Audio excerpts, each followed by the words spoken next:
Hello दोस्तों, नमः शिवाय। दोस्तों, माघ महीने की शुक्ल पक्ष की एकादशी तिथि आने वाली है। 2025 में जो पड़ रही है उदय तिथि में, वो 8 फरवरी शनिवार के दिन पड़ रही है। सब प्रथम तो आपको जया एकादशी की बहुत शुभकामनाएं और बधाई। ये तिथि जो है अपने आप में बहुत खास है। माघ का महीना है और जया एकादशी है। अगर आप व्रत रख रहे हैं तो भी पूजा करें और नहीं रख रहे हैं तो भी पूजा करें। आप चौकी स्थापित करें, भगवान विष्णु की विधिवत पूजा करें माँ लक्ष्मी के साथ। पीले फल हैं, पीली मिठाई है, पीले फूल भगवान को अर्पण करें। एक दीपक जलाएं जो पूरे दिन जलता रहे। दिया जरूर देसी घी का आप जलाएं। इसके अलावा अपनी सामर्थ्य के अनुसार घर पर कुछ पकवान बनाकर भगवान को भोग लगाएं। पंचामृत से भगवान का स्नान करा सकते हैं। पीले चंदन का भगवान को तिलक लगाएं और भगवान के विष्णु सहस्रनाम का पाठ कर सकते हैं। और ओम विष्णवे नमः या ओम नमो भगवते वासुदेवाय, इस तरह आप जाप करें। विष्णु चालीसा या माँ लक्ष्मी की चालीसा पढ़ सकते हैं। यानी भगवान विष्णु की पूजा करें इस दिन और लक्ष्मी जी की पूजा करें।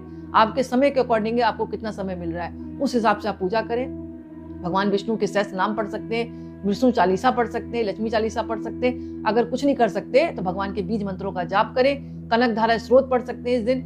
श्री सूत्तम का पाठ कर सकते हैं। लक्ष्मी जी के कोई बीज मंत्रों का जाप कर सकते हैं और माँ को स्वाद की सामग्री अर्पण करें और बाद में आप आरती करें। इस तरह आप पूजा करें। इसके अलावा इस व्रत की महिमा ये कि जो साधक, विष्णु पुराण कहती है कि जो साधक जया एकादशी का व्रत रखता है उसके जीवन में कभी भी उसको भूत पिचास जैसी योनि प्राप्त नहीं होती और जीवन में जो है अनंत गुना फल की प्राप्ति होती है। और ये भी कहा जाता है कि अगर साधक व्रत रख रहा है तो पूजा करने के बाद उसको कथा का श्रवण जरूर करना चाहिए। कथा अनेक हो सकती है, जिसमें से कथा एक इस प्रकार है, क्योंकि मतभेद हो सकता है अपने राज्य के अनुसार अलग अलग, लेकिन ये कथा मुझे समझ में आई, जो मुझे खुद को अच्छी लगी, जो मैं आपके साथ शेयर कर रही हूँ। आप संशय न करें क्योंकि कथाओं में मतभेद हो सकता है। मैंने स्टार्टिंग में ही आपको बता दिया। कथा है इस प्रकार। भगवान कृष्ण ने महाराज युधिष्ठिर को इसके बारे में बताते हुए कहा कि एक बार इंद्र की सभा में अप्सराएं नृत्य कर रही थी। सभा में प्रसिद्ध गंधर्व पुष्पवंत और उसकी लड़की पुष्पवंती थी वहां पर, तथा चित्रसेन की स्त्री मालिनी और उसका पुत्र माल्यवान भी थे मौजूद। उस समय पुष्पवती माल्यवान को देखकर मतलब मोहित हो गई और उसके मन में गलत भाव उसके प्रति आने लगे। अपने रूप सौंदर्य हाव भाव से उसने माल्यवान को अपने मतलब काबू में कर लिया था। पुष्पवती के आदित्य रूप के कारण माल्यवान भी उसके साथ मतलब कहते हैं ना कामासक्त हो गया। दोनों कामासक्त होकर यौन क्रियाओं में लिप्त हो गए। उन्हें अलग करने के लिए राजा इंद्र ने दोनों को बुलाकर नाचने का आदेश दे दिया। इंद्र का आदेश सुनकर दोनों ही नाचने लगे, लेकिन उनके मन में इतनी उपज हो रही थी मतलब काम वासना की, वो नृत्य नहीं कर पा रहे थे। इंद्र सब समझ गए। उन्होंने क्रोधित होकर दोनों को श्राप दे दिया कि दोनों स्त्री पुरुष के रूप में मृत्यु लोक में जाकर पिशाच का रूप धारण करो, अपने कर्मों का फल भोगो, क्योंकि इतनी बड़ी सभा हो रही है और तुम्हारा मन लग नहीं रहा। इंद्र के श्राप के कारण दोनों हिमालय पर पिशाच बनकर दुख पूर्वक अपना जीवन व्यतीत करने लगे। दोनों को पूरी रात नींद नहीं आई। एक दिन पिशाच ने अपनी स्त्री से कहा, ना मालूम हमें पूर्व जन्म में ऐसे कौन से पाप किए जिससे हमें इतना कष्टदायी पिशाच योनि प्राप्त हुई, क्योंकि वो पेड़ पौधों पर टंगे ही रहते थे। तभी एक दिन अचानक दोनों की भेंट देव ऋषि नारद से हुई। देव ऋषि ने उनसे दुख का कारण पूछा तो पिशाच ने यथावत वे संपूर्ण बातें कह सुनाई, जिसके कारण पिशाच योनि प्राप्त हुई।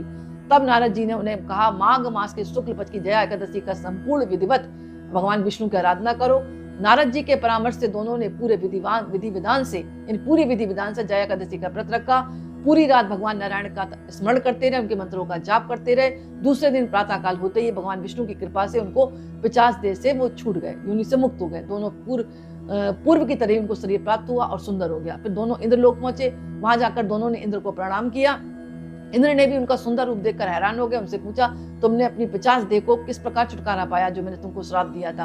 तब दोनों ने उन्हें पूरा वृतांत सुनाया कि हमने तो जया एकादशी का व्रत किया श्री नारद जी के कहने पर, और भगवान विष्णु की आराधना करी, उनके मंत्रों का जाप किया, विधिवत पूजा की, जिसके प्रभाव से हमें पिशाच योनि से मुक्त हुई।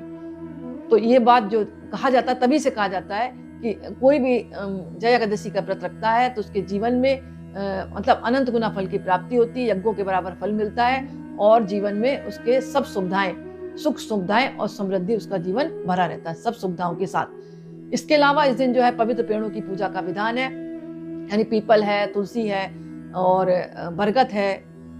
इसके अलावा केले का पेड़ है। सभी वृक्षों की आप पूजा करें, सबके नीचे दीप प्रज्वलित करें और विशेष मनोकामना हो तो इस दिन जो केले के पेड़ की पूजा करें, पीला धागा बांधे अपनी मनोकामना बोलते हुए, एक लोटे में जल भरे, हल्दी डालें, गुड़ डालें और थोड़ा सा चना डालें, भीगा चना होना चाहिए, और केले के वृक्ष की जड़ों में आप चढ़ा दें और परिक्रमा करते हुए अपनी मनोकामना बोलते हुए आपको जो भी भाव से आप मनोकामना बोलेंगे आपकी शीघ्र मनोकामना होगी। और वहां पर ओम नमो भगवते वासुदेवाय का मंत्र का जाप करें। इससे क्या होगा, कुंडली में आपका गुरु ग्रह भी अच्छा होगा और शादी में दिक्कतें आ रही होंगी तो शादी के जल्दी योग बनेंगे और दाम्पत्य जीवन भी आपका खुशहाल होगा। जिन बच्चों का मन पढ़ाई में नहीं लगता उनको भी ये कार्य करना चाहिए। आज के दिन भगवान विष्णु की पूजा करनी चाहिए।